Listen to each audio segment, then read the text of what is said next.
Yeah, there we go. This building, the 7-plex, is kind of representative of what's happening here, here, here, and here. And the reason is it's relatively flat, and so we're able to make that work.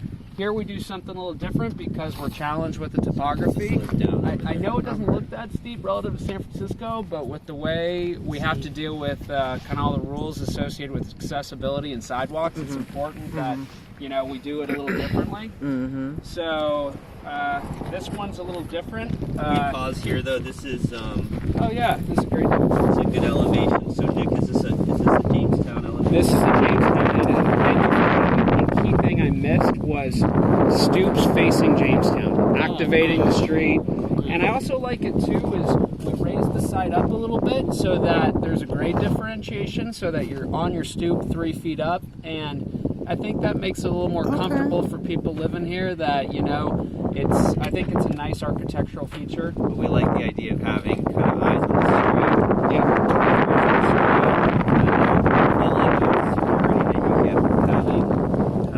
Right along the For these, do you have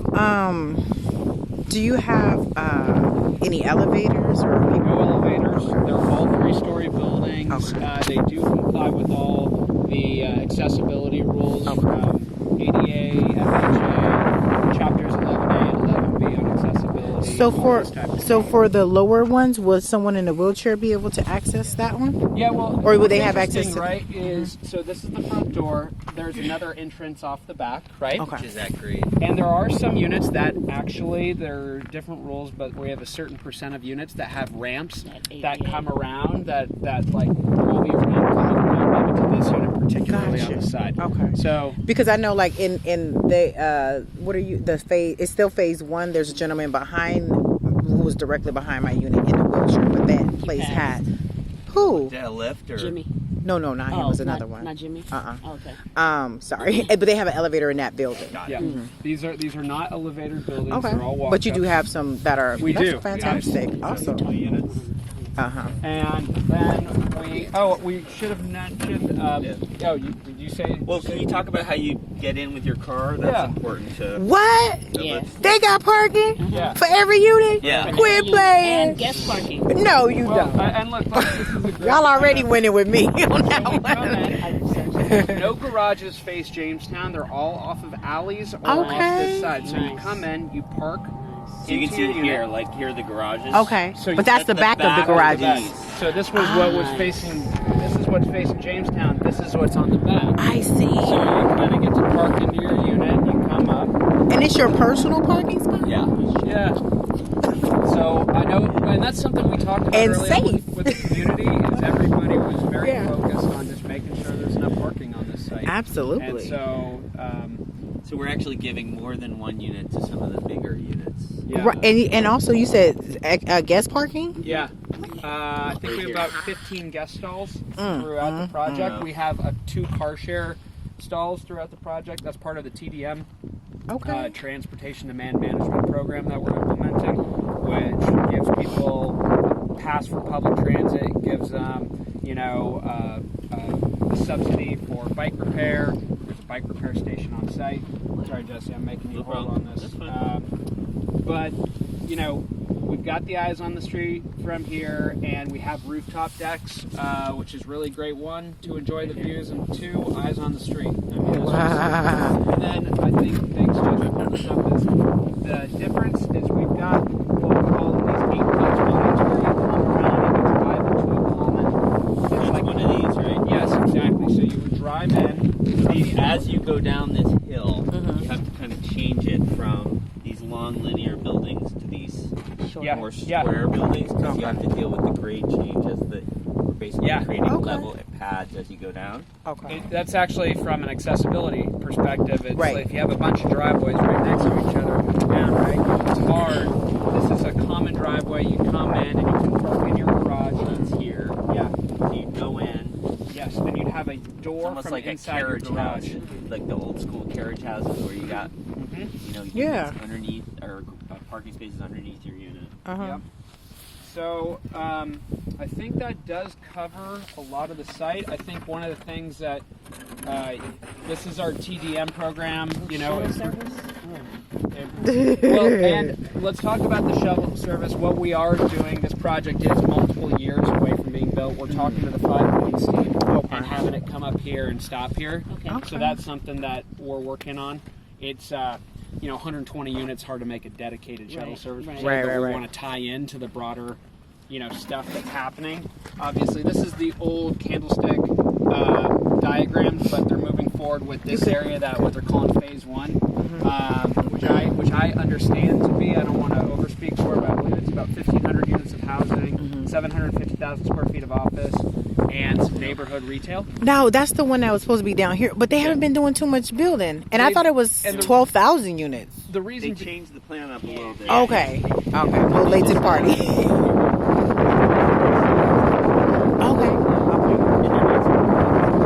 Grading, site utility, all that stuff is going on as kind of the infrastructure. We have a lot more kind of. This is actually a good one too because it shows you some representative style on the first phase of the shipyard. That was a project called Olympia. That's the size and scale. Very similar architecture. You can see we're just trying to go with a more neutral palette. Something let the landscape do the talking. Gotcha. Be a better way for us to describe it. This is what architecturally kind of scale feels like 1, 2, 3. There's a setback on that top story just to give you a little sense and scale. I'm excited. We'll be coming back in the neighborhood and showing some more 3D based renderings, but this just gives you a little flavor and feel. Oh, look, got some little wildlife. Oh, right. Just kind of hang outside the gate, though. Thanks for stopping through. Right. Nice. So when do you all expect to be finished once all approvals go through? We're talking about middle of next year. It's a long process. We're in what's called, we've got through the PPA process. Now we're going into the project application process. Once that's in, we start our environmental review process, if you're familiar with that. So that's going to take some time. We're going to continue to work on the design. We're going to continue to work on the community outreach. We're going to keep working on the engineering of this site. It's not an easy site. We're going to talk about the hill here and this stability issues. Yeah, so basically this is an old quarry. You can actually go and this is what they're using it for, is pouring rock out of it.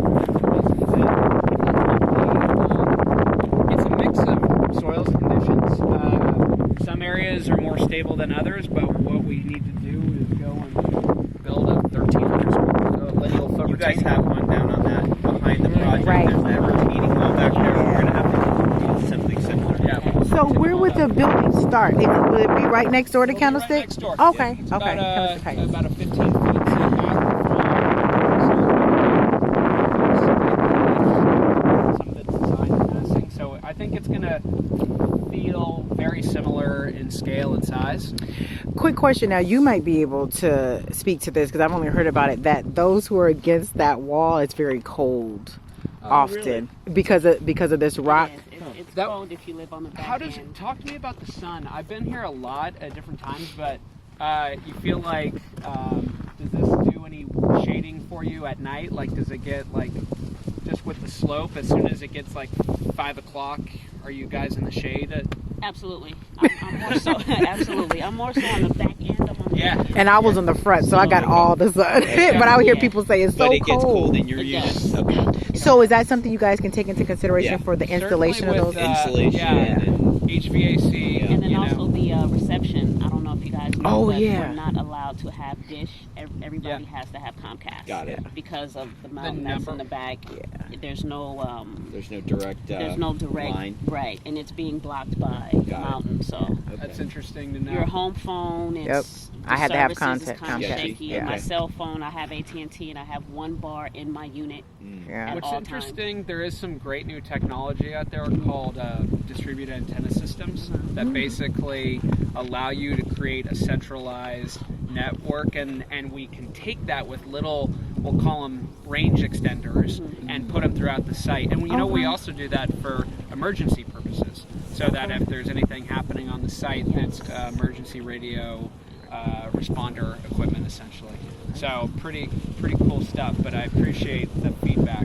It's know that's so far down the line. Right. Yeah. I'm like trying to make sure What's your these buildings. completion date? Like, I think if I walk you through what I think a schedule could look like is if we got through an approval, call it mid to late next year, is we go through something from the tentative map process to a final map process, and that's where we work on.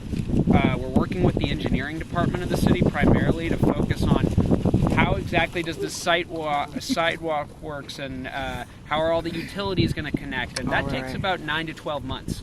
Okay. And we don't really, what we would start in that time would be some earthwork potentially where we could get the site flat, get our retaining wall going, but we wouldn't be doing utilities or vertical. And so let's call it outside date 12 months to get through that final map process.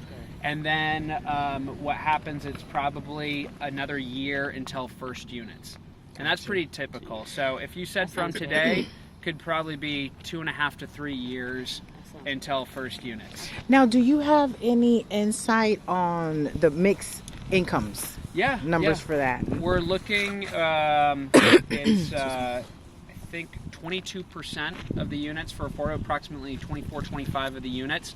And of those, it's a mix of units at 12% of those, of the total project units at 80% of AMI, another 5% at 100% of AMI, and another 5% at 130% of AMI. Okay. And so, could you talk about what that translates into in terms of house dollars? price? Not, Yeah, How much it costs to buy a house? I think the lowest one we said is about $250,000 to buy, and the average is about $400,000. About $400,000, and they're all for sale. And now this is not BMRs. These are BMRs. They are BMRs, but not all of them are, right? So of the 122, 24-ish are BMRs. Say that one more time. 122 units, 24 below market rate units with that price range we just discussed. Yes. And so the four market range will be about $1 million. Yeah, I think that's about right. I would tell you it's interesting. We worked on other projects throughout the city, and we have great comp data. It's you know, you can go to Mission Bay, right? You can get a studio for $1 million. I think our proposal is you get a 2 and 3 bedroom unit. I mean, what a beautiful place to be. Right. Hello. So I think it's a very unique offering. And again, the whole. You can't buy a new home in San Francisco anywhere at all. I'm gonna go ahead and cut.